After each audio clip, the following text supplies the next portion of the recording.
Hello, everyone, and welcome to today's keynote webinar titled Retaining Cell Viability and Morphology in IPSCs, Vital Tools for Research. This webinar is part of the Future of Biomedicine Reproducible Advanced Cell Systems and Translational Insights. I am Cassie Saltman of Labroots, and I'll be your moderator for today's event.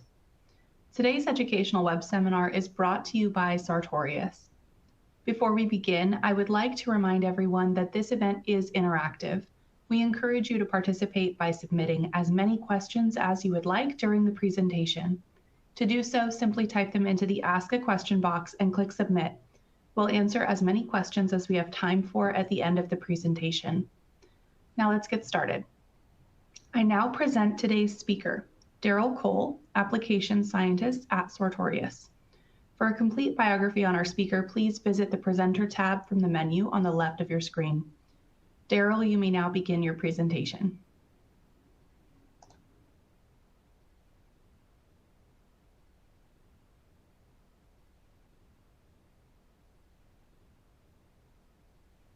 Hello and welcome to this webinar, Retaining Cell Viability and Morphology in iPSCs, Vital Tools for Research. My name is Daryl Cole and I'm an Application Scientist at Sartorius. So today I'm going to start with an introduction to induced pluripotent stem cells, or iPSCs, then look at the workflow of iPSC culture and characterization using 3 of our Sartorius products, starting with an introduction to the CellCelector Flex, and then going into a bit more detail about isolating and picking iPSCs using that system. Following that with an introduction to the Incucyte live cell analysis system, and talk a bit more in detail about monitoring iPSC growth and morphology there. And finally, a discussion about the iQue advanced flow cytometer with an introduction to that system, and then focusing on iPSC characterization and marker expression. And then at the end of all of this, I'll wrap up with some conclusions.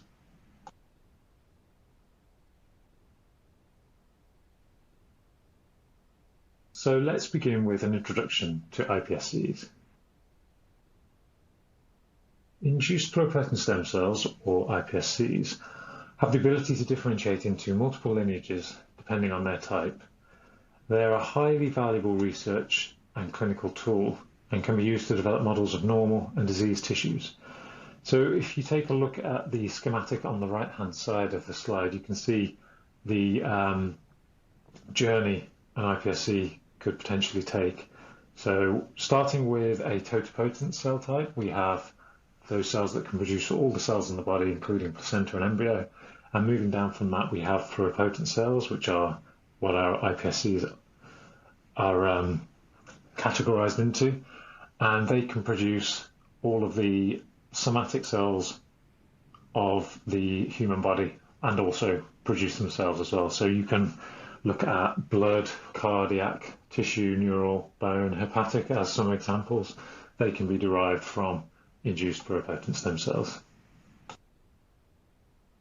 So what are induced pluripotent stem cells, or iPSCs? Well, iPSCs are stem cells that have been induced from normal tissues such as fibroblasts through the expression of specific transcription factors. This method was discovered in 2006 by Shinya Yamanaka and his team using Oct4, SOX2, KLF4 and c-MYC, and the reprogramming can be done using a few different methods such as sendivirus, transfection and episomal induction. On the right, the schematic shows a simplified process for the creation of iPSCs from normal tissue. The cells are harvested, in this case a fibroblast, and are induced to transiently express the transcription factors described. From here, you can maintain these cells in specific medium to create an iPSC line and choose to differentiate those cells into numerous tissues using specific media types and growth conditions.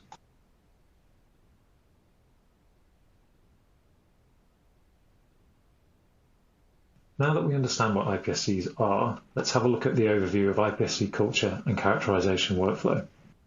On this slide, we have an overview of the iPSC culture and characterization workflow.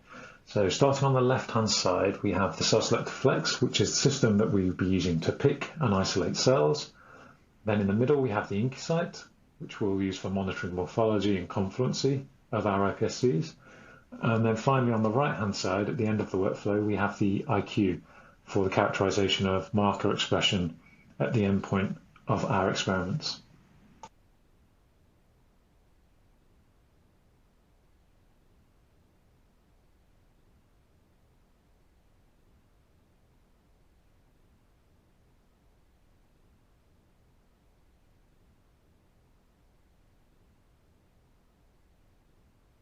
So let's take a close look at the CellCelector Flex and the isolation and picking of iPSCs using this system.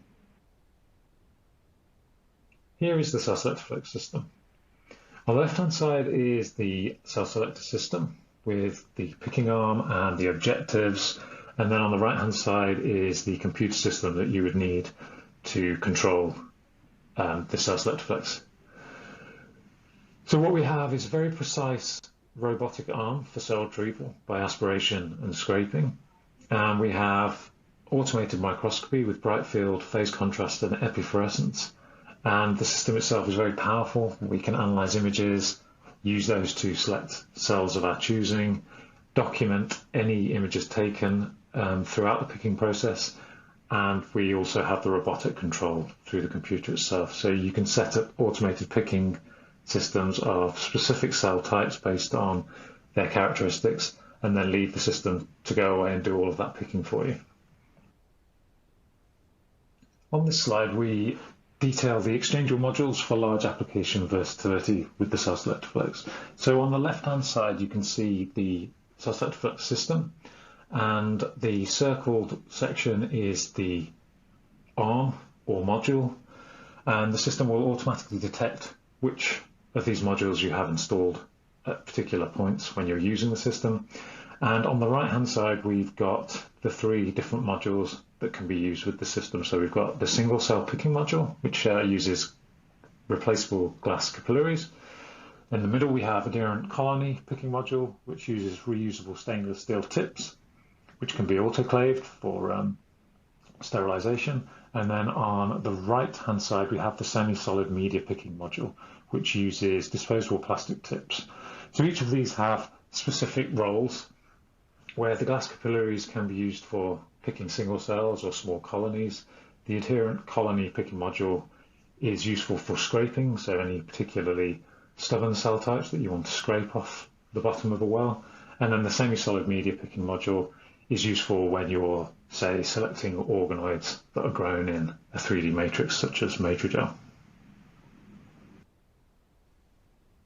So to highlight the capabilities of the CellCelector Flex in isolating and picking iPSCs, we have a couple of case studies to show you here in this webinar, just to give you an idea of the quality of picking with the CellCelector Flex.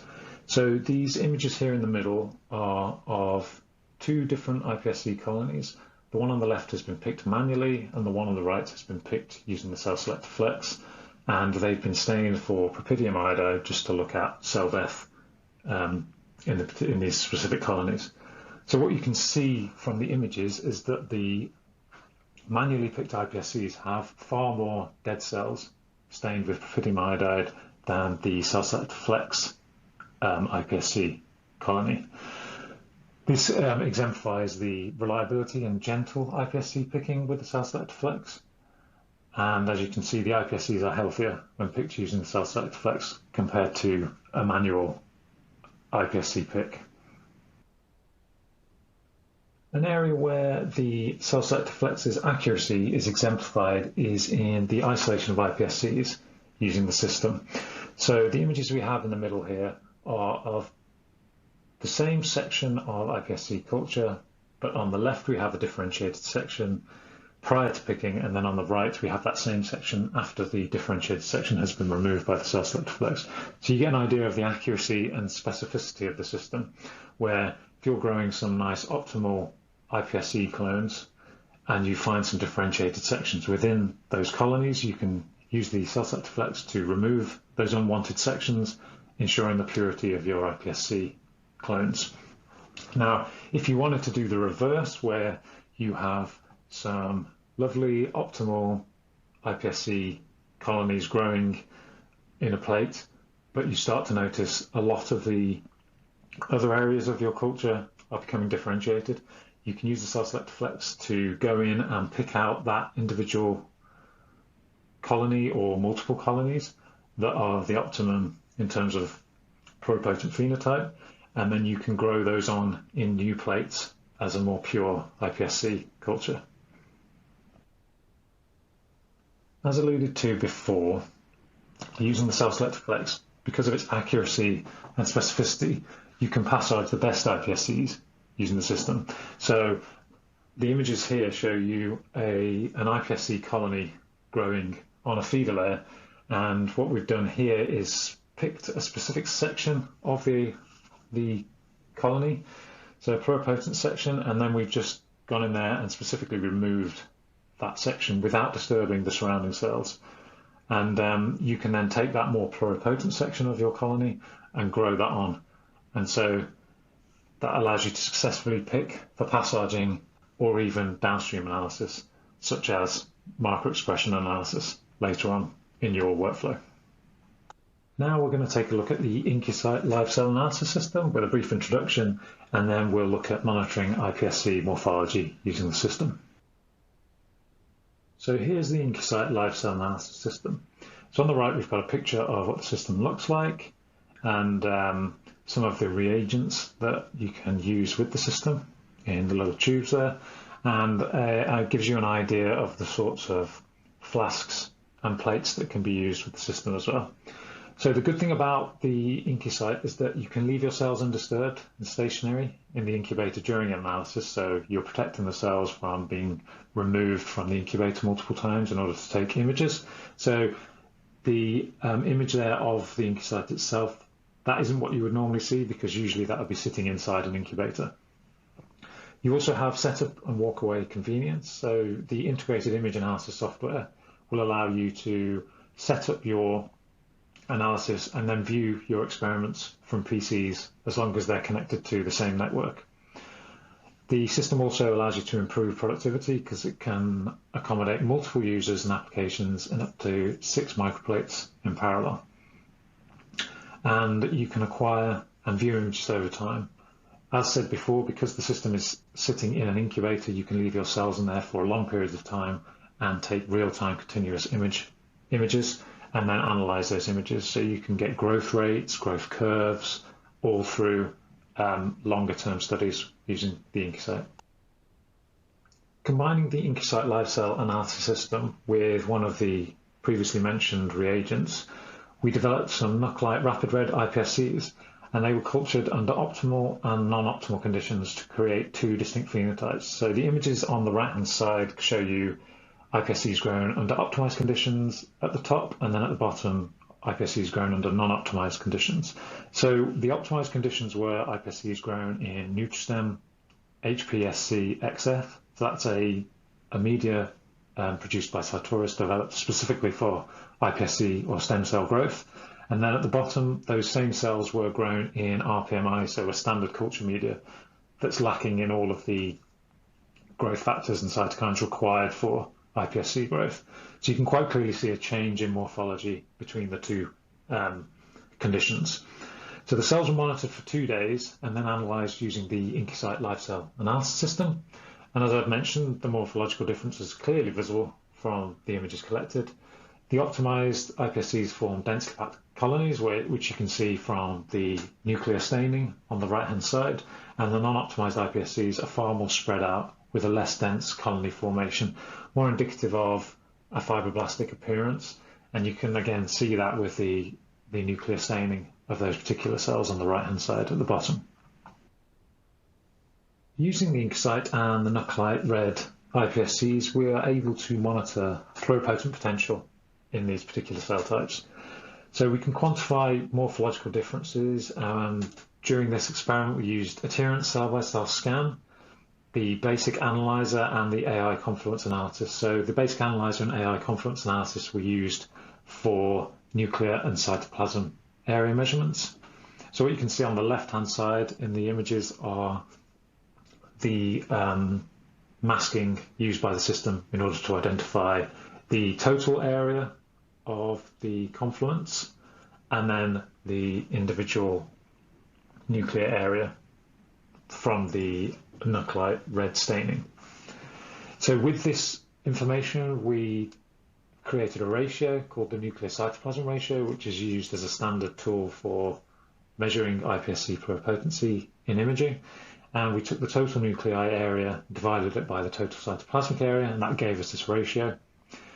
And from the graph, also it's very clear in the image itself as well, in the images, but from the graph you can see that their ratio is higher in the optimized iPSCs, which is indicative of a more pluripotent phenotype, where the iPSC colonies are much more densely packed, with many more nuclei wedged into a smaller area than in the non-optimized, where the cells are much more spread out and the nuclei have a lot more space between them because the cells themselves have spread out over the plate. So this is an example of the sort of quantification that you can perform using the Incucyte with iPSCs. So the next step in the iPSC workflow is to characterize the iPSCs, and we will be doing that with the iQue advanced flow cytometer, where I'll go into a bit of detail about the system itself, and then we will look at iPSC characterization using the iQue. Here is the iQue advanced flow cytometer. It's a high throughput, high content cell analysis solution for antibody screening and functional profiling. It can detect cell by cell, thousands of cells per second, multiple readouts for every single event that you detect, and it can give you natural confirmation of cells and targets.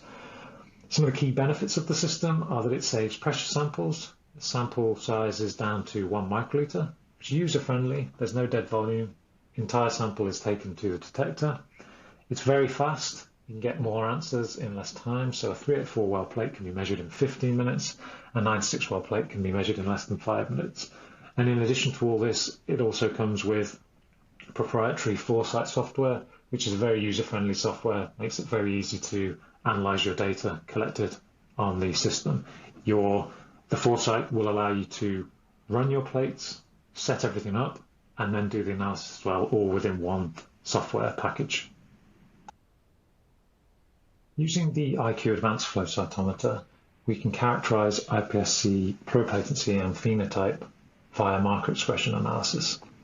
So for this particular experiment, we took 2 intracellular markers, OCT3 and 4, and SOX2. These are markers of pluripotency, and then we combined them with 3 cell surface markers, SSEA1, a marker for normal non-pluripotent cells, and then SSEA4 and Tron60, 2 markers of pluripotency. We combined this with a fixable viability dye, so we could measure our live cells, and perform this work in 96 well plates with iPSC stained with all the markers and the viability dye in the same well in a multiplexed experiment. On this slide, we can see the data that we gathered using the iQue to measure surface and intracellular marker expression in our iPSCs. So what we have here are some histograms on the top row and some dot plots on the bottom row. And these 2 ways of presenting the data are derived directly from the Foresight software that you would use with the iQue.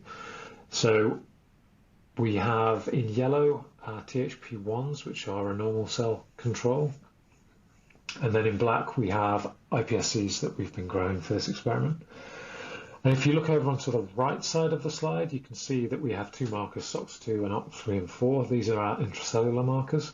And you can see that the expression is only found in our iPSCs. The THP1s have no expression. You see that shift over to the right in the iPSCs, suggesting increased expression of SOX2 and OCT4, whereas in the THP1s in yellow, the shift is to the left for the peaks and also the dots in the dot plot. And that indicates that there is no expression of these iPSC markers for pluripotency. We also have on the far left SSEA1 marker expression, and that's marker expression for non-pluripotent phenotypes. And what we can see here is that we have the reverse to the intracellular markers. So our iPSCs have no discernible expression of SSEA1, whereas our THP1s have a high expression of SSEA1. And then to the right of that particular set of histograms and dot plots, we have SSEA4 and Tron60. And these are the surface markers for iPSC pluripotency. And again, we can see in Similarly to the intracellular markers, we have high expression in our iPSCs and no expression in the THP1 control cells. So both these histograms and dot plots were created in iQue Foresight, and the particular populations you see here are gated from live cells, so this is just live cell expression of these particular markers. So what we've shown here is that using the iQue we can characterize our iPSCs for 4 different pluripotency markers, and then also look at a normal cell marker in SSEA1 and compare the iPSCs to a normal control cell in THP1s. Combining this data into a couple of figures here highlights the flexibility of the Foresight software and allows us to visualize the data more clearly. On the left is a combined heat map with each marker pulled out to easily distinguish the expression pattern. As mentioned previously, this experiment was a multiplexed assay, so each cell line was stained for all markers in each well in a total of 4 wells, and the heat map has just had those individually mapped here for visualization purposes, with yellow indicating lower expression levels and black indicating higher expression levels. On the right is a bar graph illustrating the different expression patterns between the cell types, where we can see the complete marker expression. THP1 cells in yellow are clearly expressing SSEA1 non-pluripotency marker and not expressing the pluripotency markers, while the iPSCs in black are expressing all pluripotency markers with no expression of the non-pluripotency marker.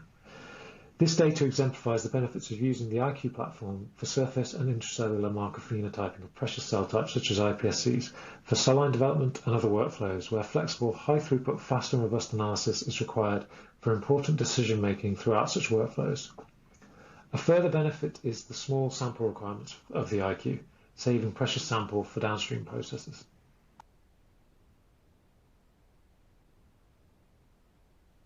In a similar vein to the data shown in the Incucyte section of this webinar, here we have some iPSC pluripotency marker characterization on the iQue for iPSCs grown in optimized and non-optimized conditions.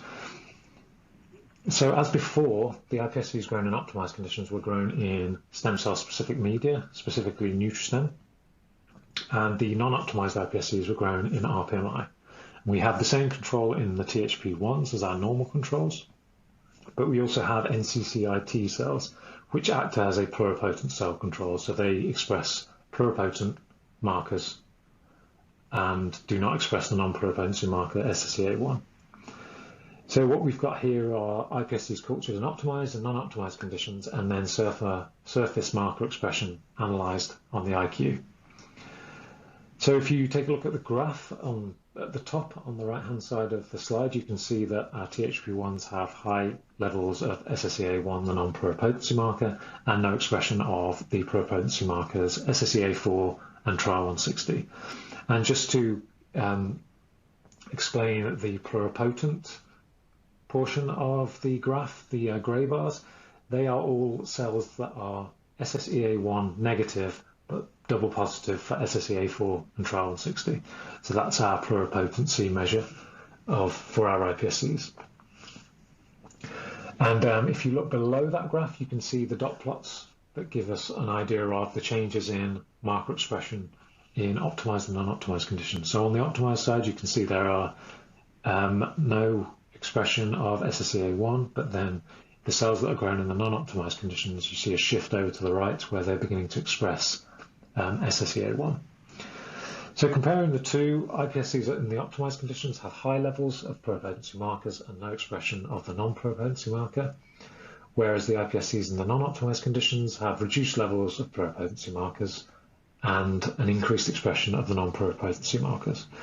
So this is a nice way of showing how the iQue can confirm some of the data that we have already gathered on the Incucyte. So you can run your cells through the Incucyte, perform all of that monitoring of morphology, and then you can collect those cells at the end and run them through the iQue to confirm your analysis there. On the next couple of slides, I'll summarize what we've learned today. So in conclusion, you can reliably pick and isolate optimal iPSC colonies using the CellCelector Flex. It's a gentle system. It provides highly viable iPSC cultures for passaging and downstream processing. It's got a highly accurate targeting system that allows for specific regions of iPSC colonies to be isolated and picked. Once you have performed your isolation and picking, you can then monitor morphology and pluripotent potential using the Incucyte live cell analysis system. You can monitor iPSC cultures over time in a non-perturbing manner within the incubator. And using the Incucyte analysis software, you can assess iPSC pluripotent potential. And then finally, for endpoint analysis, you can characterize and analyze your iPSC phenotype and pluripotency status with the iQue advanced flow cytometer. Multiplexing experiments provide flexibility for the characterization of multiple metrics, such as surface and intracellular marker expression within the same well using the iQue. The iQue Foresight software also provides simple and powerful analysis of iPSC marker expression data. So if we take another look at the workflow schematic here at the bottom of the slide, you can see that we can use various Sartorius platforms throughout an iPSC culture workflow. We can pick and seed using the CellCelector Flex, and then take those cells, monitor their morphological status using the Incucyte, and then from there, harvest those cells and characterize their pluripotency through endpoint analysis on the iQue, allowing you to have a fully rounded iPSC culture workflow using these three systems. If you'd like any further information on the systems that I've presented today, please see these web pages. We would now like to take some time to answer any questions that the audience may have. Thank you for your attention today. Please feel free to reach out at the email on the screen with any additional questions you may have. Thank you, Daryl, for your informative presentation. We will now start the Q&A portion of the webinar. If you have a question you'd like to ask, please do so now. Submit your questions in the Ask a Question box located at the bottom of your screen. Let's go ahead and get started. Our first question asks, can you image fluorescence using the CellCelector, for example, when isolating and picking fluorescently labeled iPSCs? So yes, you can. The CellCelector Flex is capable of imaging in many different fluorescent channels, so you can most certainly do that. Wonderful, thank you. Our next question that we have here asks, is it possible to pick organoids with the CellCelector? Yep, the CellCelector Flex can also pick organoids and other 3D structures such as spheroids from both media and 3D matrices such as Matrigel. Great. All right, our next question here asks, can the Incucyte measure growth of iPSCs over time? So again, yeah, the Incucyte lifestyle imaging system allows users to measure iPSC confluency over time, and that allows you to determine changes in growth patterns under different conditions. All right, and just a reminder, if you have questions for our speaker here today, please go ahead and type them into that Ask a Question box located at the bottom of your screen and click Submit. We have another question here that asks, how difficult is it to dissociate iPSCs for analysis on the iQue? So iPSCs can be fairly easily dissociated in a few minutes using dissociation reagents such as acutase, and then they can be stained for marker expression for analysis on the iQue. All right, thank you. It looks like that's all the questions that we have for today.